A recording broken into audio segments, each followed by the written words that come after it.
नमस्कार, आप देख रहे हैं बिहार में किसकी बहार। मैं हूं आपके साथ सिरांधा शेखर। सबसे पहले बात सहरसा की, जहां पर बीजेपी की प्रचार गाड़ी में तोड़फोड़ की गई और ड्राइवर के साथ मारपीट की गई है। इसका वीडियो वायरल हो रहा है। वीडियो में कुछ लोग पिस्टल लहराते हुए नजर भी आ रहे हैं। घटना सदर थाना क्षेत्र के शर्मा चौक की बताई जा रही है। प्रचार गाड़ी के ड्राइवर ने बताया कि असामाजिक तत्वों ने उसके साथ मारपीट की और प्रचार नहीं करने की धमकी दी। साथ ही गाड़ी पर लगे पोस्टर को भी फाड़ दिया गया। ये बड़ी खबर आपको दे रहे हैं, तस्वीरें भी हम आपको दिखा रहे हैं। आप देख सकते हैं कुछ शरारती तत्वों ने सहरसा में बीजेपी की प्रचार गाड़ी पर हमला बोल दिया। तोड़फोड़ की गई है, गाड़ी में ड्राइवर के साथ मारपीट की गई है। ये वीडियो अब वायरल हो रहा है। तस्वीरों में देख सकते हैं आप, कई लोग नजर आ रहे हैं लाठी डंडे के साथ, हथियार लहराने तक का वीडियो भी वायरल हुआ है। बीजेपी की इस प्रचार गाड़ी पर हमला किया गया है।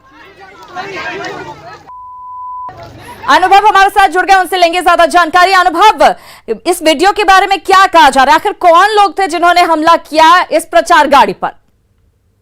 जी चिरंदा, मैं बता दूं, ये सदर थाना चौक का जो है, सदर थाना क्षेत्र का जो है वो शर्मा चौक है, जहाँ पे ये घटना घटी है। जब प्रचार गाड़ी जो है वहाँ पे प्रसार कर रही थी, इसी दौरान जो है कुछ असामाजिक तत्व जो है वह लाठी डंडे के साथ, और साफ तौर पर देखा भी जा सकता है लाठी डंडे है और हथियार भी लहराया जा रहा है। और वहाँ आकर के जो है उसके साथ मारपीट, जैसा कि रिक्शा चालक ने बताया, जो प्रचार गाड़ी था उसके द्वारा जो बताया गया। लेकिन जब उसके बाद जो जिलाध्यक्ष से बात की गई तो जिलाध्यक्ष ने बिना नाम लिए हुए जो उन्होंने साफ तौर पर कहा कि पिछले 15 साल का हालात जो है पैदा किया जा रहा है और इसी के तहत जो है आज ये घटना घटी है।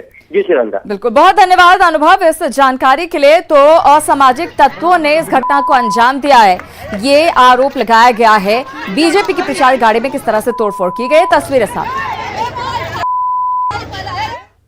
इधर झारखंड के मुख्यमंत्री हेमंत सोरेन ने एक ऐसा बयान दे दिया जिसने झारखंड के साथ साथ बिहार की सियासत में भी उबाल ला दिया है। साथ में यह सवाल भी खड़ा कर दिया है कि भारत माता की जय के नारे से किसी को परेशानी क्यों?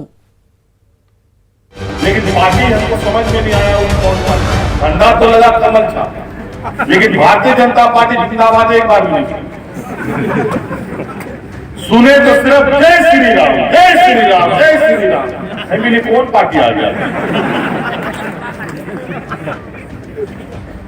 फिर भारत माता की जय, भारत माता की जय। बोले भारत माता की जय, हमारा भी दिमाग खराब हो गया। बोले हो क्या रहा है, एक तरफ जय श्री राम, एक तरफ भारत माता की जय। जय श्री राम के नारे पर हंसी और भारत माता की जय पर कटाक्ष।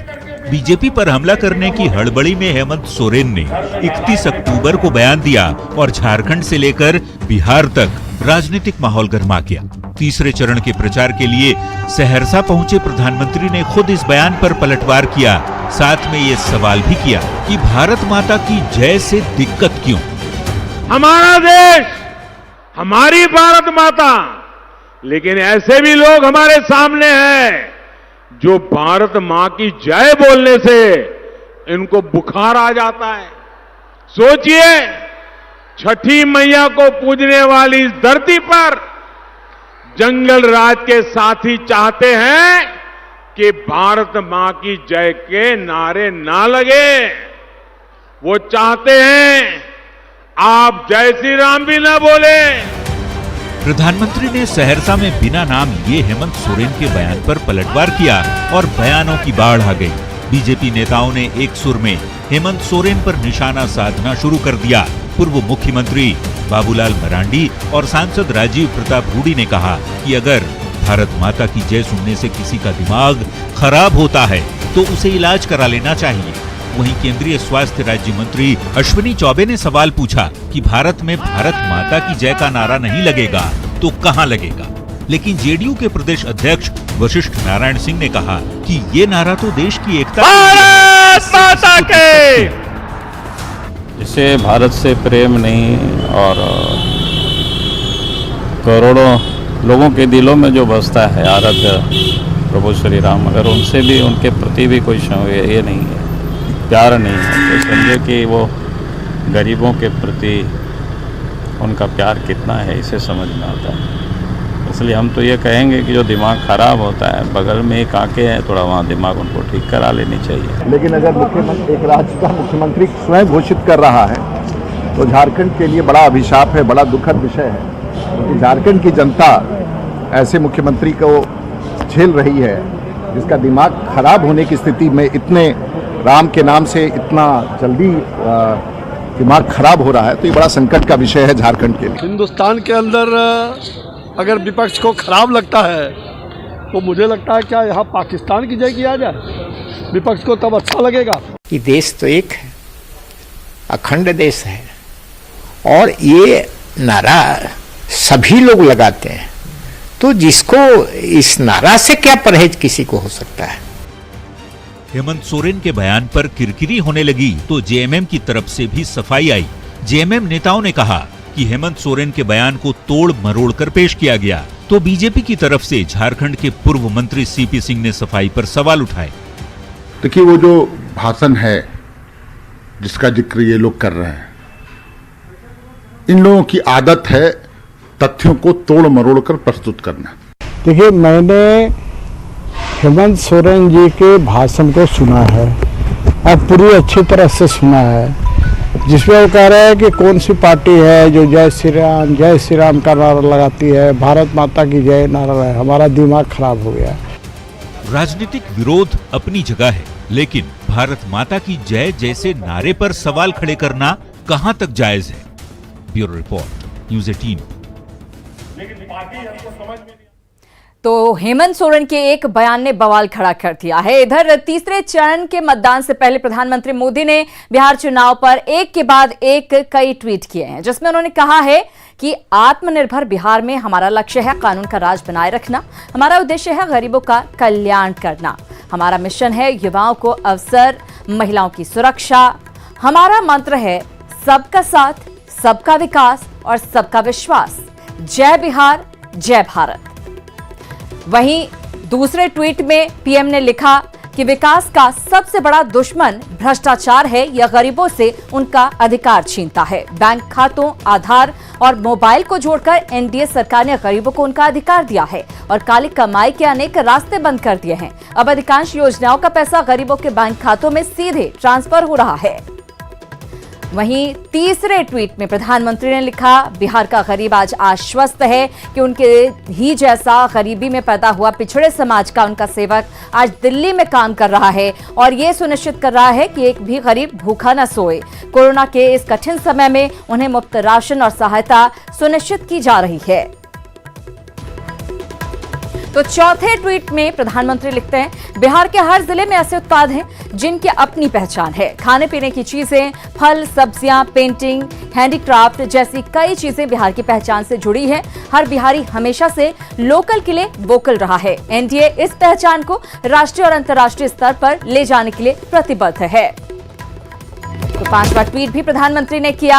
उन्होंने लिखा, एनडीए ने किसानों के लिए जितना किया और कर रहा है उतना किसी ने कभी नहीं किया। मेगा फूड पार्क, आधुनिक cold chain, agro processing clusters Bihar को आधुनिक कृषि इंफ्रास्ट्रक्चर देंगे। कृषि उत्पाद संघों की बढ़ती संख्या छोटे किसानों की ताकत बढ़ाएगी, उन्हें बड़े बाजारों से जोड़ेगी। और बिहार विधानसभा चुनाव के तीसरे चरण में 15 जिलों की 78 सीटों पर चुनाव होने वाला है और चुनाव प्रचार चरम पर है। राजनीतिक पार्टियों के नेताओं के पास प्रचार के लिए अब बस एक दिन का समय है। 5 नवंबर की शाम को प्रचार का शोर थम जाएगा। उसके पहले नेता और पार्टियां कोई कोर कसर नहीं छोड़ना चाहती।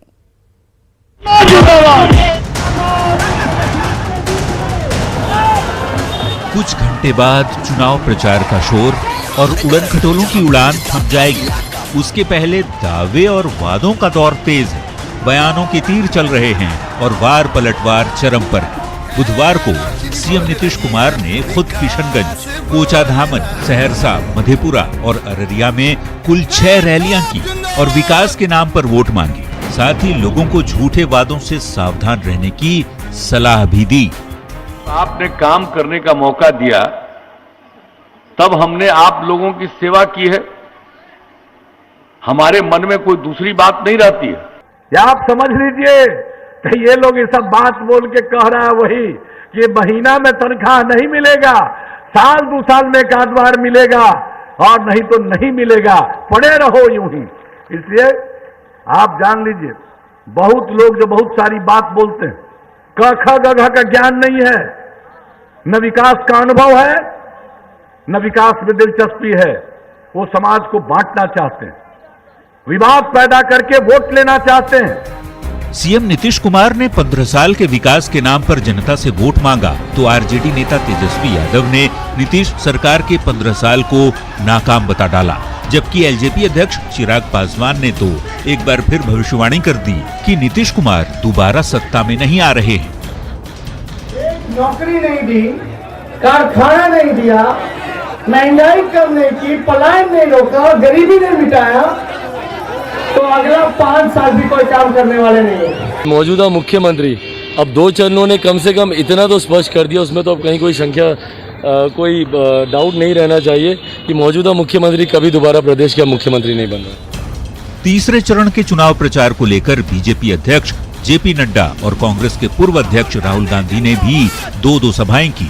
मधेपुरा में राहुल गांधी ने शरद यादव के नाम पर उनकी बेटी के लिए वोट मांगा तो नड्डा ने लोगों को लालू परिवार के शासन की याद दिलाई और झांसे में नहीं आने की नसीहत भी दी। मैं आपसे गारंटी चाहता हूं कि शरद जी की बेटी को आप चुनाव जिताओगे। बिहार में आज से 15 साल पहले चुनाव में क्या चर्चा होती थी? कभी विकास की चर्चा होती थी क्या? चर्चा होती थी तू जानत नहीं खे, हम भैंस के पिठिया पर बैठेला। यही चर्चा होती थी कि नहीं होती थी? और रैली क्या होती थी? तेल पिलावन, लठिया भांजन। तीसरे चरण के प्रचार में दोनों गठबंधनों के नेता कोई कोर कसर नहीं छोड़ रहे, क्योंकि इन्हीं 78 सीटों के परिणाम बताएंगे कि बिहार में किसकी सरकार बनती है और किसे अगले चुनाव तक इंतजार करना पड़ता है। Bureau report, news 18। तो प्रचार का दौर कल तक जारी रहेगा। चलिए कुछ पलों का इंतजार कीजिए, फौरन लौट रहे हैं कुछ और खबरों के साथ।